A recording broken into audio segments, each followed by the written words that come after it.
যুক্তরাষ্ট্র ও ইসরায়েলের যৌথ হামলায় ইরানের সর্বোচ্চ ধর্মীয় নেতা আয়াতুল্লাহ আলী খামেনি নিহত হয়েছেন। এমন দাবির পর তার দাফনস্থান নিয়ে নতুন তথ্য সামনে এসেছে বলে বিভিন্ন মাধ্যমে প্রচার করা হচ্ছে।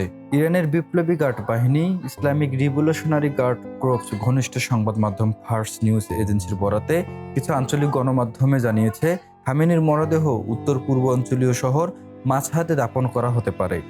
প্রতিবেদনে বলা হয়, জানাজা শেষে তাকে তার নিজ শহর মাসাহাদে সমাহিত করার পরিকল্পনা রয়েছে। একই সঙ্গে রাজধানী তেহরানে বড় পরিসরে গণশোক ও স্মরণানুষ্ঠানের আয়োজনের প্রস্তুতির কথাও বলা হয়েছে। তবে জানাজা ও শোক অনুষ্ঠানের তারিখ এখনও আনুষ্ঠানিকভাবে ঘোষণা করা হয়নি।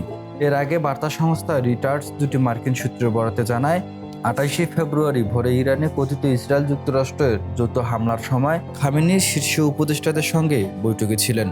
ইসরায়েলি কর্মকর্তাদের দাবি, ওই হামলার তার কয়েকজন ঘনিষ্ঠ সহযোগীও নিহত হন। তবে এ বিষয়ে ইরান সরকারের পক্ষ থেকে এখনও কোনো আনুষ্ঠানিক বক্তব্য দেওয়া হয়নি। ফলে পুরো বিষয়টি নিয়ে ধোঁয়াশা রয়ে গেছে। আন্তর্জাতিক বিশ্লেষকদের মতে পরিস্থিতি অন্তত সংবেদনশীল এবং নির্ভরযোগ্য সরকারি ঘোষণা না আসা পর্যন্ত এসব তথ্য সতর্কতার সঙ্গে বিবেচনা করা উচিত।